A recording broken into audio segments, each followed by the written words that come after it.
Hi, my name is Klaus, your inspector today, inspecting this Mazda 3 for you 2020, right? It's insurance right of category S. I've seen the damage left front corner. However, this had some sort of shunt before. It's got slight gap issues. It's got excessive scrapes on this section. Boot lid, it has worn edges in several places where the corrosion develops on these sections. Seems a slightly shade difference. It's dusty, it's hard to see, right? There will be various imperfections, a lot of tree branch scratches, sort of scrapes, excessive abrasion marks, as you can see sort of here. Same thing, you'll get this on a roof, patches. So there's a lot of scratches on the roof. Some of them are hairline, there obviously some rust spot somewhere is present, developing under the coating. Regards to this side, right, alloys are fair, right? It had respray on this door. There is imperfections visible, some tiny mappings, filler marks.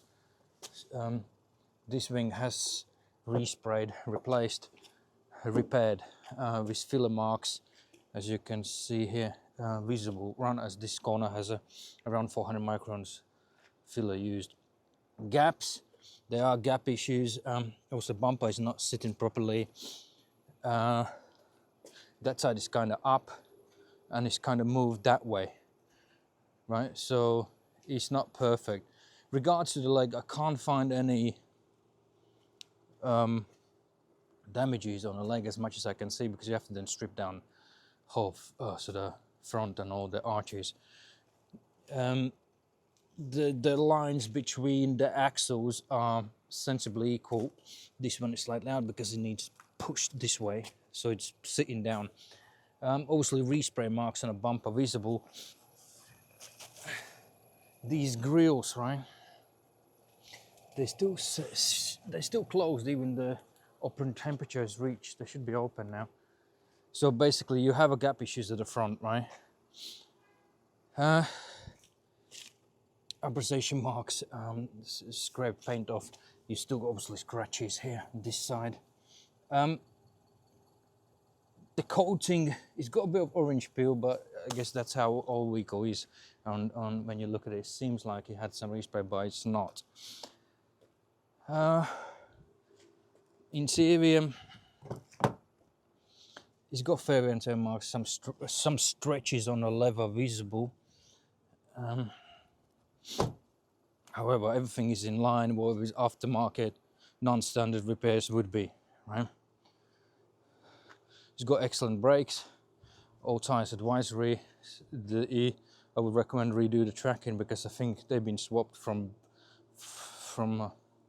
front to rear, as they got excessive wears on both sides of the outside edges. Batteries faulty, terminals not secured, fault cleared before the inspection.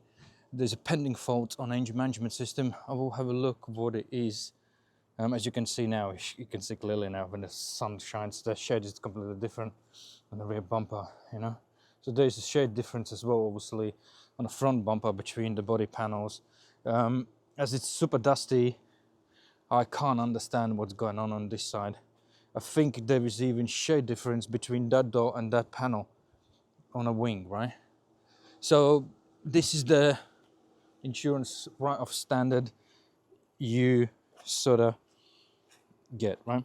I'm gonna go for the road test and see how it drives, and any drivability issues I will put in a report. Obviously there are reasons to reject because it is insurance write-off.